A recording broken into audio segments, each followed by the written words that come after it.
Ele nunca foi apenas um cantor. Raul Santos Seixas representou a contracultura brasileira, o misticismo rock and roll e uma liberdade que assustava o establishment.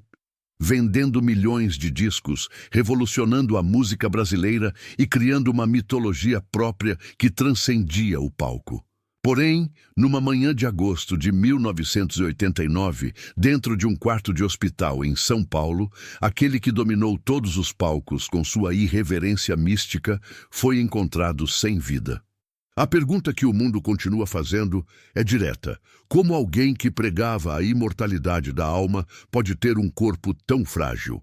Raul Santos Seixas nasceu em 28 de junho de 1945 em Salvador, Bahia. Sua infância foi construída sobre pilares de rock americano, ocultismo e rebeldia natural. Seu pai era comerciante. Sua família era conservadora, mas Raul queria mais do que a vida planejada. Queria magia. Aos 9 anos, ganhou seu primeiro violão. Aos 14, já tocava em bailes e festas de Salvador. Aos 18, formou sua primeira banda, Os Panteras, tocando covers de Elvis Presley e Little Richard. Sua voz era rouca, teatral. Ele cantava como quem pregava sermões rock and roll, misturando filosofia, humor e provocação. Em 1967, mudou-se para o Rio de Janeiro para tentar carreira na música. Trabalhou como produtor na CBS, aprendendo os bastidores da indústria enquanto compunha obsessivamente.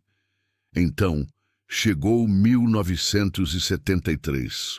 Raul conheceu Paulo Coelho, que se tornaria seu parceiro de composições mais importantes. Juntos, criaram um conceito filosófico chamado Sociedade Alternativa, baseado em Aleister Crowley e pensamento libertário. Naquele ano, lançou Krieg Ha Bandolo, seu álbum de estreia solo. O disco trazia Ouro de Tolo, Metamorfose Ambulante e Mosca na Sopa, músicas que chocaram o Brasil conservador. Seu estilo era único, sua mensagem perigosa. Cada show parecia ritual. Durante a ditadura militar, Raul era vigiado, censurado, mas nunca silenciado. No auge, Raul Seixas não era apenas um rockstar, ele era um profeta do caos. Cada letra, cada entrevista delirante, cada aparição dele virava lenda. Ao longo de 20 anos, lançou 21 álbuns, vendeu milhões e se tornou o pai do rock brasileiro. Mas o sucesso raramente vem sem sombras. A fama amplifica tudo, especialmente os excessos. Durante toda a década de 70 e 80, Raul viveu intensamente. Álcool era constante. Whisky no café da manhã, cerveja durante gravações, vodka à noite. Ele bebia litros por dia. Também experimentou LSD, maconha, cogumelos, buscando experiências místicas através da química. Amigos viram o brilho desvanecer. Entrevistas, antes repletas de genialidade caótica, tornaram-se confusas, repetitivas. Seu corpo começou a inchar. Seu rosto ficou avermelhado. Sinais clássicos de alcoolismo avançado. Mas Raul se recusava a parar. Dizia que bebia para expandir a consciência, que o álcool era combustível criativo. Aos 40 anos, médicos encontraram sinais severos de pancreatite crônica causada por abuso de álcool. Seu pâncreas estava inflamado, produzindo enzimas que destruíam o próprio órgão. A dor era constante, lancinante. Raul tomava analgésicos pesados, mas continuava bebendo.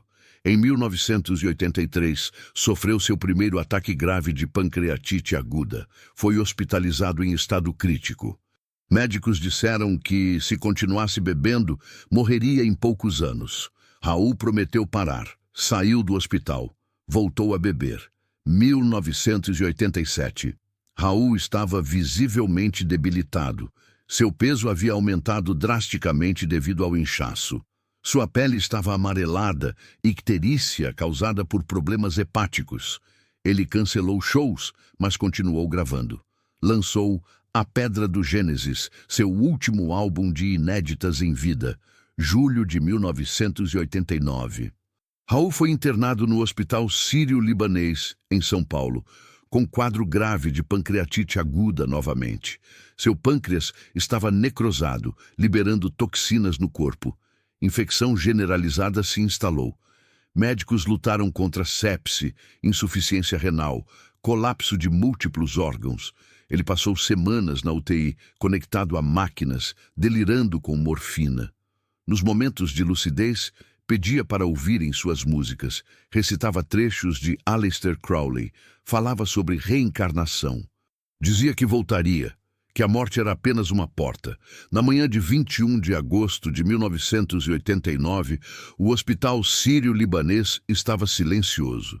Raul Seixas respirava com extrema dificuldade, seu corpo inchado e amarelado pela falência de órgãos. Às 6 da manhã, rodeado por sua esposa, Kika Seixas, e alguns amigos próximos, ele fechou os olhos pela última vez. Às 6h15, Raul Seixas foi declarado morto. 44 anos. O escritório médico do hospital emitiu o atestado de óbito. Causa primária: pancreatite aguda necrosante. Causas secundárias: insuficiência de múltiplos órgãos, sepse e cirrose hepática. Não houve autópsia formal completa, já que a causa da morte era clara. Mas registros médicos documentaram cada detalhe de seus últimos meses. Seu pâncreas estava completamente destruído, necrose extensa causada por inflamação crônica. Seu fígado apresentava cirrose avançada, tecido fibrótico substituindo células funcionais. Seus rins estavam falhando, incapazes de filtrar toxinas. Para um homem de 44 anos, a devastação sistêmica era completa. Mas um achado surpreendeu os médicos que o trataram. Seu cérebro, apesar de tudo, permanecia estruturalmente intacto, sem sinais de degeneração alcoólica típica. Segundo relatórios, parecia preservado como se pertencesse a alguém muito mais jovem e saudável. Quando a notícia de sua morte foi divulgada, o Brasil inteiro entrou em choque. Rádios tocaram Raul Seixas o dia inteiro. Programas de TV foram interrompidos. Gerações que cresceram ouvindo Guita e Maluco Beleza choraram coletivamente. Mas muitos também sentiram que era esperado. Raul havia anunciado sua própria morte por anos. 2 dias depois, São Paulo testemunhou um dos funerais mais simbólicos da música brasileira. O corpo foi velado no cemitério do Morumbi. Milhares passaram pelo caixão. Ele estava vestido de preto, óculos escuros cobrindo os olhos, violão ao lado do caixão. Paulo Coelho, seu antigo parceiro, compareceu em silêncio. Marcelo Nova, Sérgio Sampaio, inúmeros artistas prestaram homenagem. O elogio fúnebre foi feito por amigos que falaram sobre sua genialidade, sua loucura, seu legado. Do lado de fora, fãs cantavam "Tente Outra Vez", segurando cartazes que diziam "Raul vive". Quando o caixão foi levado ao túmulo, alguém gritou "Maluco Beleza!". A multidão repetiu em coro. Raul foi enterrado ao som de suas próprias músicas, tocadas em gravadores portáteis espalhados pelo cemitério. Após sua morte, debates irromperam. O álcool o matou? Ele poderia ter sido salvo. Médicos disseram que pancreatite crônica alcoólica é progressiva e muitas vezes fatal. Cada episódio de pancreatite aguda destrói mais do órgão, até que não resta função suficiente. Membros da família insistiram que ele sabia que estava se autodestruindo, mas que o álcool era parte integral de quem ele era. A verdade estava em algum lugar no meio. Raul escolheu viver sem limites, e seu corpo pagou o preço. Anos depois, cartas e entrevistas revelaram a profundidade de sua dor. Ele escrevia sobre solidão, sobre sentir-se incompreendido, sobre usar álcool para silenciar vozes internas. Sua filosofia libertária escondia um homem profundamente sensível e ferido. A morte de Raul Seixas mudou a música brasileira para sempre. Ele provou que era possível ser comercial e subversivo, popular e profundo. Seu legado inspirou gerações de roqueiros, poetas e rebeldes.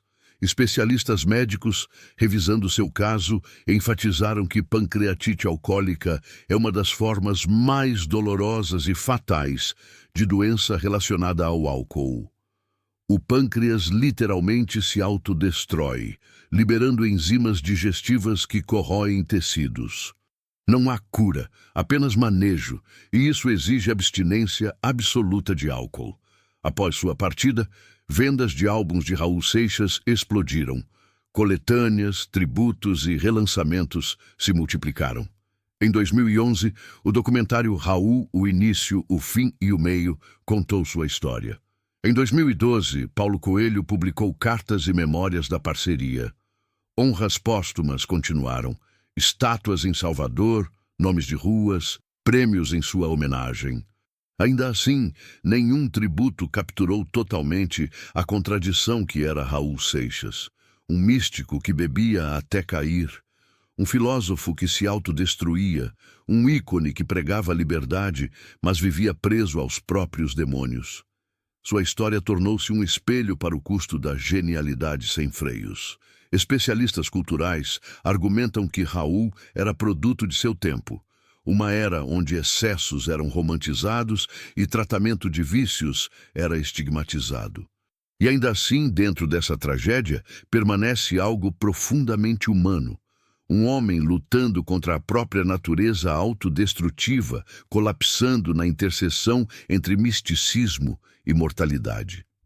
Em Salvador, onde cresceu, as pessoas ainda falam dele com reverência. Lembram do garoto que ouvia Elvis e sonhava em ser diferente. Em aniversários de sua morte, fãs visitam seu túmulo em São Paulo, deixam flores, garrafas de uísque e símbolos ocultistas. Alguém sempre toca Sociedade Alternativa, e sua voz, mesmo agora, parece viva, do jeito que certos ecos se recusam a desaparecer. A Sociedade Raul Seixas foi criada para preservar seu legado e apoiar novos artistas. Suas músicas continuam sendo estudadas, citadas e cantadas em protestos e manifestações culturais.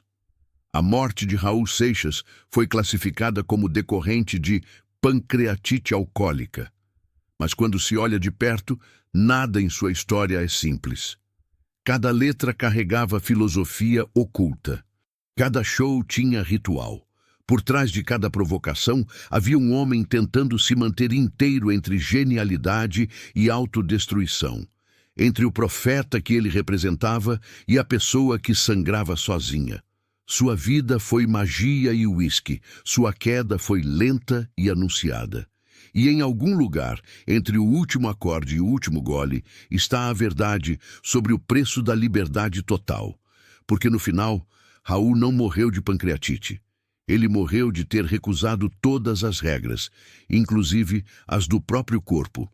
Ele pregava que sonho que se sonha só é apenas um sonho, mas sonho que se sonha junto é realidade.